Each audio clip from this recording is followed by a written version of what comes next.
uyayivela impi uyayivela. Good, so shasho vitsing roses paranese shazuma ngifuna wanda khona amagama ngifuna ukudedela inkulumo kangizwe nophakela umthakathi nizwele ukuthi kahle kahle la emabhingeni esiphethe insizwa siphethe insizwa ezihlakaniphile ngohlabo simangaliso insizwa ezinobukhule nobuchwepheshe ezinomcabango ongeke uzucabange wena ngendlela. Wow, you're just genius, man. We got genius, man. No, isho happy, untulizeni usikiza ha ha. No, isho happy, untulizeni usikiza ha ha. Your name is your. Your name is your. Your name is your. Your name is your. Ukak is your. Ukak is your. Ukos is your. Ukos is your. Husu, seven, husu, seven, husu, seven, husu, seven, husu. Kukulo basho njalo hawaya bungaphethe sekulo basho njalo hawaya usalapha wemkhumulo basho njalo hawaya bungaphethe sekulo basho njalo hawaya usalapha ngelithathe nimikhonto ngelithathe nimikhonto ibambe Kipamse pesu mange jalo uzosalapha ngenithathe imikhonto ibambe kipamse pesu mange jalo uzosalapha kwemkhumulo akashongo jalo kandaba uya ungaphethe sekulo akashongo jalo uya uzosalapha kwemkhumulo akashongo jalo kandaba uya ungaphethe sekulo akashongo jalo uya uzosalapha yemi imikhonto Pansele pesulu angejalo usalapha. Siyabonga kakhulu kanza kwethu sibonga kakhulu to all media houses abakwazile ukuthi babe ingxenye yesimemo sethu ukuthi sibe khona la eJP eGoli eJohannesburg eGauteng province. Njoba sazi ke ukuthi iyona sizinda mnotho wezwe laseNingizimu Afrika la iGoli. Ngakho ke inkinga la iGoli ziningi ziyesabeka kakhulu futhi nabo kufika abangekho emthethweni abagcwele iGoli bayizigidigidi abaningi kakhulu. Lokho ama states akukho lokhu kungabani.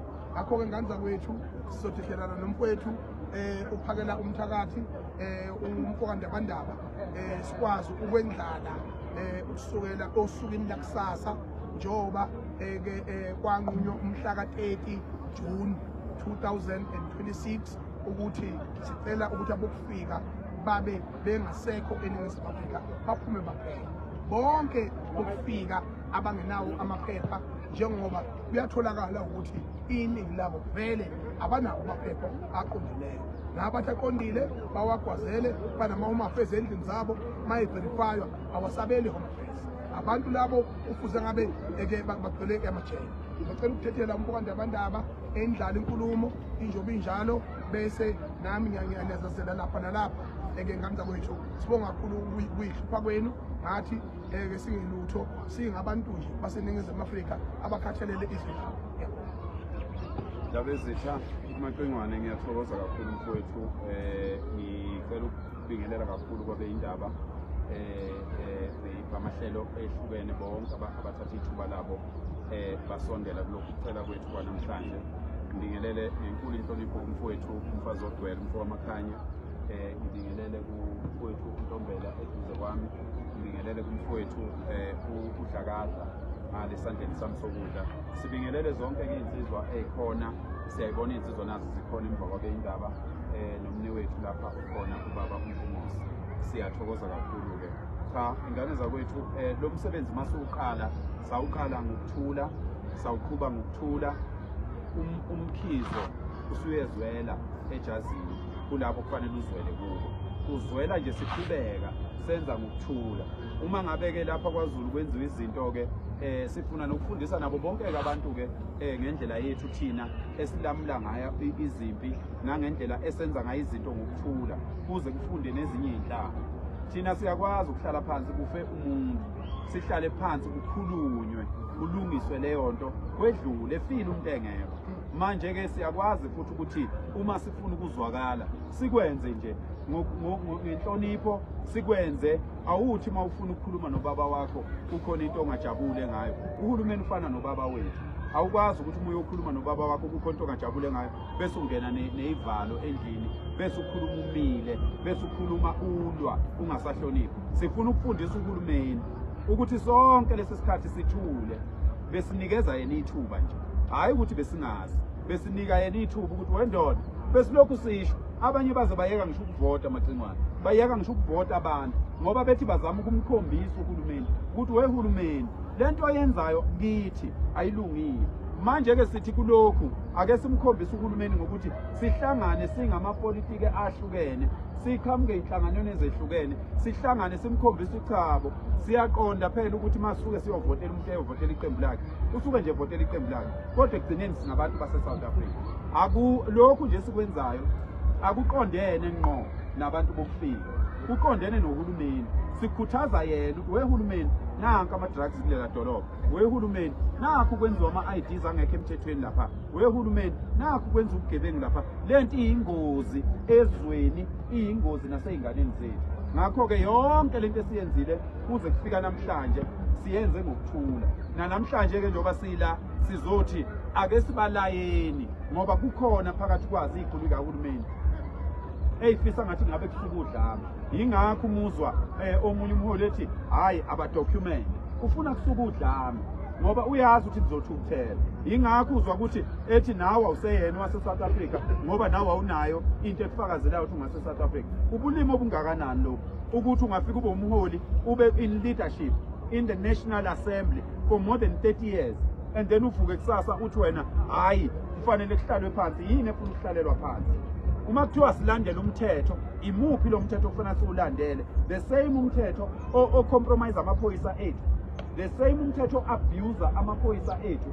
Amaphoyisa wakwazi ukusebenza, izigebengu zinamandla ngaphezulu kwamaphoyisa. Sizobuyisa isithunzi samaphoyisa thina, sizobuyisa isithunzi samasosha thina, sizobuyisa isithunzi samadoda akuhulumeni angayithandi lento eyenzakalayo kodwa angazi ukuthi azokwenza njani ngoba abanjwe ngama-mandate. Sizothi kamandla awabuyele kubani, asiwaceli lamandla, siyawathatha siwabuyisa ngakithi. Yithi sizosho ukuthi ubani uzoba upresident, yithi sizosho ukuthi ubani uzoba ikhansela, yithi sizosho ukuthi ubani osiphathele igoli, yithi sizosho ukuthi ubani osiphathele iTheku, osiphathele iCape Town, osiphathele iSouth Africa. Ayizukuphathwa yinoma ubani ozobekwe emabhilidini amakhulu agadwe ngama-security amakhulu, yena ezakhe iy'ngane they are not exposed to drugs. Uma ngabe ufuna ukubona ukuthi lento esisebenzayo iserious kangakanani, hamba uyobuka iy'ngane lezi ezimhambima amaphara. Ubuso uyayibuza wena ukuthi if ingane neminyaka ewu-14 already doing prostitution, eyakhe ingane na-14 ufila kanjani ngayo yona? Manje-ke sizothi kubantu bakithi lokhu sikwenze kuze kufike lapha namhlanje lapha uzwa abaholi bonke sebephawula, sikwenze ngokuthula. Lokhu sayaqala sikwenza ngokuthula. Sizothi kubantu bakithi kusasa umhla ka-1 i-countdown iyaqala. Asijiki lapho, i-countdown iyaqala. Umhla ka-30 awulona ilanga lesigameko. Umhla ka-30 is not an event. Umhla ka-30 is a date by which all foreigners, all illegal foreigners must have left the country. We are calling on all ambassadors from different African countries to come and fetch their people. Because by 30th, we need to start other programs. Finally South Africa, nakhuluma nge-South Africa, angabathinta abantu bokufika. Nobody is going to die. No looting is going to happen. No violence is going to be incited. But we are calling on our brothers and sisters to say, my brothers and sisters, respect the peaceful way that we are using to ask you to leave the country. Because asifuni ukuzobuza ukuthi we gave you 6 months, why are you still here? We don't want to ask that question after the 3rd year. We do not want to ask that question. We want to say, we want to understand which Okonala is providing a scarce skill, okhona la is here on an educational visa, okhona la ukhona ngezinto ezisemthethweni kuphela. All illegal foreigners, even in buildings like this. On the 3rd year, we will be in these buildings. We will be checking what's happening in these buildings. Because you can't call Johannesburg a headquarters of African economy. Ufike ibhilidi lifama wind kanjena kulenga amapitikoti, kulenga amaphinifa, kulenga yonke into. We can't have towns like this. Because this is where drugs are cooked. This is where prostitution is conducted. This is where illegal stuff is done. And our police are compromised, and we are going to rescue them. We are going to rescue our leaders. We are going to rescue this country, and we are going to do all that peacefully. And we are calling on our people ukuthi niqhubeke bafowethu nibe nokuthula. Ongafuni ukwenza ukuthula, sicela ngangene eviyweni lethu ahamba yokwenza into ebhedayo ebese funa kuthiwa yenziwe yithini. Uma wena unamandla okwenza into ebhedayo, hamba uyoyenza wedwa. Ungangeni phakathi kwethu. I will be leading 1 million men on the day, and nothing is going to happen to this country. No infrastructure is going to be damaged. Akuzukushiswa lutho, akuzukubulawa lutho. We will be showing the government. We will be saying, government, look at us. We are 1 million men. We are saying one and the same thing. We are saying illegal immigrants must leave this country. Not only our black illegal immigrants, all races must leave this country. Abantu bayazi thina kasihlali kuma suburbs. Abanye bayasibuza ndaba ezithi abathi why ningabathinta abelungu. Njengamanje njengoba sila ngabekho abelungu la. Asikwazi ukukhuluma ngabelungu ngoba abelungu abekho la. Asihlali thina nabelungu. Every man that is staying in a suburb or in an estate, if he's staying with illegal white people there, he must do his job also. He's a man. He must stand up and fix the country. Everybody must contribute in fixing this country, and everybody must take part in making sure that we restore the greatness of this country. Lelizwe lihle, lelizwe linemali, lelizwe lingakwazi ukunakekela abantu balo kahle ngaphandle kweinkinga. Sicela lokho nje kuphela. Sicela kube nokuthula. Siyayiqala i-countdown. Akhona amamarch amaningi every day from tomorrow. Every day there will be an update ukuthi leading to the 30th, what's going on and what's going to happen. Thank you very much. Nganda kwethu sisabonga kakhulu mntakababa. Ngona semzini ngeke kuthiwe history is more than just a path created by the past. It influences the present and it shapes the future. Therefore, I mean to say that the historical marches that we have had in South Africa, led by Ubaba Upakalo Mthakathi, Jacinta, and myself, and we are saying that the history tells itself that we have been extremely peacefully and no damages, no one was beaten. It's a blue lie that someone was beaten, never. It's a discipline amongst ourselves. Even myself, I've been beaten by my brother here during the march because it's a command. When you are the commander of Zulu army, especially, and then you must discipline your warriors so that they must be in order and so that they must not put a wrong picture out there. Therefore, it's very simple. We are going to convene 9 provinces, form provincial structures in all provinces, and those leadership that are active in different provinces of South Africa, they will also make sure that the people on the ground and in different cities, they also form the structures within their provinces, so that each and every day, starting from tomorrow, there will be all protests against illegal immigrants in all cities, because there are millions and millions of them that are here. We are saying and appealing to our government that whomever trying to hijack our peaceful march in the name of criminals must be arrested. What happened in Scott was in Natal, we condemn it, that it shouldn't be happening. Because even when the court have ruled against the will of the people, they must also learn to appeal the decision of the court, not to go on the street and loot, because that shows a very wrong picture. The same picture that is being shown all over the world, preaching the gospel of lies that we are xenophobic. We are a non-xenophobic country. We are the most welcoming country and the Rainbow Nation country, all of more than any country, a country in Africa. By the way, we are the travelers. We have been in some of the African countries and the rest of the world.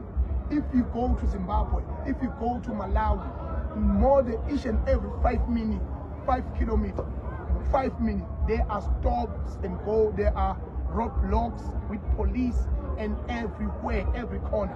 When you don't have your passport, when you don't have your papers ready, when your car is not have a permit to be in that country, you get a fine, you get arrested.